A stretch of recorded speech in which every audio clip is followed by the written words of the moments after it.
No, not a Christian. Not looking for anything serious. Just looking for fun. If you know what I mean. Oh, great heavens.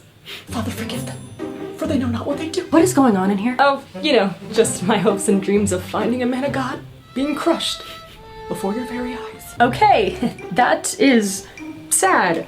Have you been on ARC Christian Dating? No, apparently I'm on every dating app that lacks men of God. Well, the ARC Christian Dating app is full of them. Oh, okay, I found them. Wait a minute. Oh, and they have live speed dating events? Live speed dating events, men and women of God, all in one place, filters for your denomination, and no thirst traps allowed. Dang it. Dude, kidding. The funniest part of this video, the first time that I saw it, had to be the last part. Because when she says no thirst traps allowed, and then there's like a little bit of disappointment, I think that starts the real conversation. Because online dating is happening. It's happening for the culture, and it's even happening for Christians. And anybody who wants to act like that's not true is just flat out lying. If you are in your 30s and you're still single, for that matter, late 20s, whatever, like Gen Z, millennial, if you're in that window, this is a thing. It just is. People don't relate the way they used to. People don't date the way they used to. Not because, dating is, changed all that much, but society changed. Post-COVID, it wasn't even, considered responsible to just walk up to somebody because it could be, unhealthy. Like you might have COVID or something. They might have COVID. You might get sick. So when we got past that, people had to relate differently. And online dating was a big deal before then. It just became not only it went from being an option that many people were doing, especially who were younger, to becoming the only option for a period of time. So now it's here and it ain't going anywhere. But the whole thirst trap thing, let's go there. Because just because you're a Christian and you are dating doesn't mean that you have altogether Christian standards all the way through. Maybe faith isn't the number one priority. So the real conversation for online dating is simple. What is your priority? Because online dating, like I said, it's here. And I don't really care that much about the app. It could be Tinder, it could be Bumble, whatever. None of that's all that important. But the app itself isn't going to get you in a relationship.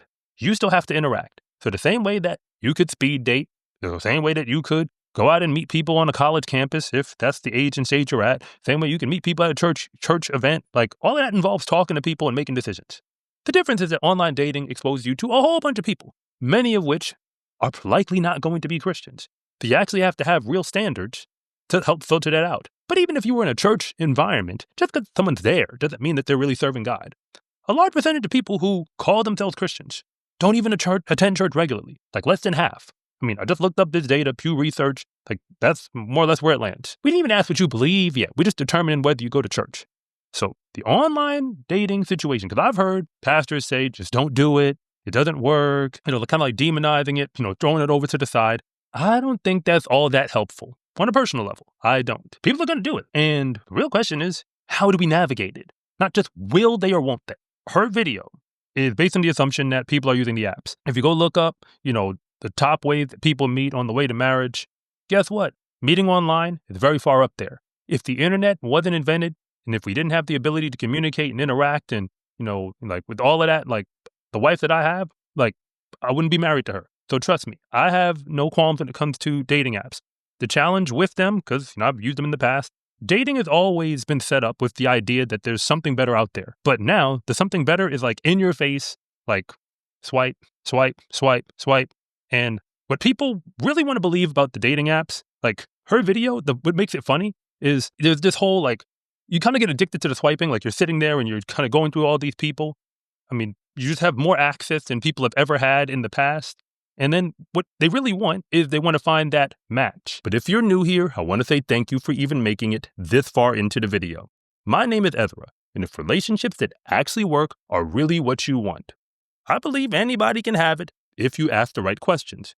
Because if the word of God is actually true, then I've got a whole lot of repenting to do. And if anything that I say actually connects with you, it is always greatly appreciated if you would please like and subscribe. But if I don't, just let me know in the comments section, because I try to read them all. From a Christian context, she's saying, can I just find men who are, men of faith? Because you kind of want the app to do the work for you. And I think this is the real glitch with the dating app situation. People think that dating apps, especially the way they first came into the game, because I don't remember everything. Hey, I'm only in my low 30s. But I do know that online dating kind of came with this concept of finding a perfect match. And when they kind of went with that, whether it was Match.com or eHarmony, whatever. Like, oh, we have all these different touch points in this survey and we'll find you the right match. I think that's, people still kind of hold on to that. This idea that when you match with someone online, that they might actually be a quote unquote fit for you. Now, casual hookup culture, all of that, that's a thing. Like, I personally don't think the app itself is the problem. It could be Bumble, Tinder, whatever. Like, I've seen all of them. Like, I don't think the app matters that much. You still need a strategy to actually engage people. And you kind of have to know what the right questions are. And I think people, don't really have much of any guidance. I think that's the main thing when it comes to online dating. Considering there are Christians who meet online, engage online. I mean, trust me, I would know, and have successful marriages. Even have people who, slide into the DMs, there are Christian marriages where, like we've seen this. So we can't demonize or just kind of, push to the side any one way of meeting. I just say meeting people is meeting people. So the same rules that would apply if you were in college and you met on the campus and you get to know somebody are the exact same rules that would apply if you match with somebody online. The same rule that would apply if you met somebody at a church function or, I don't know, a singles group meetup or whatever. The truth is that people just aren't that relational anymore, especially in person. It's not just irresponsible. Like, I guess, again, post-COVID, it was like, people thought that you could even make them sick just by walking up to them. It was considered unsafe, like unhealthy to even just approach someone. And now then we add social media culture with the whole, you can be called a creep thing. It's just not worth it for a man to put himself out there like that and risk, ending up on a video, getting, put on blast for, being, a creep or whatever. I mean, Hailey Julia, her video, I guess I don't know if it's a real app, like a real Christian app that she's advertising. Because, from what I understand, her social channel is pretty big. Or if it was just, some random thing that was just thrown in there for entertainment.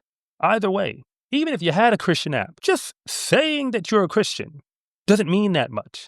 If you look at the data, keep in mind, even if it's going off like voter data, you have all these people who call themselves Christians, whether it's Protestant, Catholic, or whatever. And then of that group, you have a much smaller number, like less than half, who are even regular church attenders. We haven't even gotten to what they believe yet. Like, do you believe the whole Bible? Like what we call a Christian worldview. So when we say Christian, that thing is incredibly wide open. Incredibly wide open. And there's a lot of other topics about what people think is right and wrong in dating on the way to marriage. Dating isn't a Christian concept, not even a little bit. That's why you don't see the word in the Bible or even the concept. Marriage is biblical, and dating is just a way to get there. So if Christians are going to use it, and more or less, Christians have kind of did what the culture does. That's why I think the Christian dating crisis, or if we want to call it that for the millennial and Gen Z, kind of window, like that, those generations, if it's a crisis, it's because we more or less did what everybody else does for a while. Now the culture wants to do different things. Marriage is less prioritized now in the culture. You have many people who will say that out of their mouths. So the way that dating is going to get used in the culture, which was never really about marriage, if you understand the history from like the 1890s on down, but there was a time when a bunch of people did try to use it to get there. Now you just don't have as much of that. And online dating opens you up to all of it. You just need a standard to be able to whittle down or kind of like navigate through. Like, this is the question I always ask. If I put you in a room with 25, or let's say 50 people who you found attractive, who also found you attractive, obviously that doesn't mean that these people are all good marital matches. If you're a woman, are they all good men? If you're a man, are they all good women? Like, no, you're not going to marry all 50 of these people. The truth is, I believe there's no more than 2 out of 50 or 1 out of 25 who might be a good marital match. Maybe, if you actually ask the right questions. So do you even have a process to get to know people on the way to determining who is and is not? Because just because someone's not a good fit for you doesn't make them a problem. I think that's the point. People kind of forget that. Just because they're not a good fit for you doesn't make them the issue. They might be good for somebody else and just not good for you. And I have to give this part, because if you go to 1 Corinthians chapter 7, because Paul says a whole bunch about marriage and divorce, but if we just focus on verse 39, and this is, I know there's a larger context, but there's a specific point here where he says, a woman is bound to her husband as long as he lives, but if her husband dies, she is free to marry anyone she wishes, but he must belong to the Lord. So clearly, if we're just going off this statement, but in the context I think it all holds, we do have a layer of choice in the matter. And there's a whole much more I could say about, romance and, the one and kind of people looking for the one and what they think that is. At the end of the day, you're going to have to make a choice. And you choose someone based off of what you value. If you don't value faith first, you will choose somebody off of a bunch of other stuff. And faith can help to fix a bunch of things. But we just can't sprinkle Jesus on it like sprinkle Jesus on the other stuff and make it go away. So you do have to get to know someone else and, ask questions. I call them non-threatening questions. Get them to tell you, what you want to know without them realizing there's a right or wrong answer. That's kind of what it is. And the more you listen, the more you can determine does that fit with who you are. So the online dating conversation, do we let people do it? Do we not?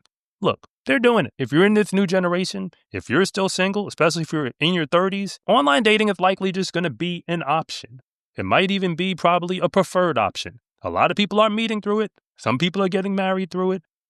Act as if it's not happening. There are many healthy marriages, myself included, where if online and the internet and the way to relate, if all that didn't exist, people wouldn't be married. They just wouldn't. Or at least those same two. So we're probably not going back to what it was in the 70s and the 60s or even the 80s or even the 90s. That's probably not happening. But the online dating situation, the app ain't going to do the work for you. If you didn't know how to talk to someone in person, putting you in a chat room in an app and letting you swipe right ain't going to fix it. And I think that is the real problem. But nobody wants to touch it. Shout out to Hailey Julia for putting this video together. Definitely go check her out on Instagram. I'm sure she's on other social platforms, but that's where I first saw her. If you actually made it all the way to the end of this video, I do have to admit that thank you doesn't do it justice anymore, because you are a real one. And if you want more from me beyond this video, just realize I ain't got no shame in my game. This is a new channel, so it is always greatly appreciated if you would please like and subscribe.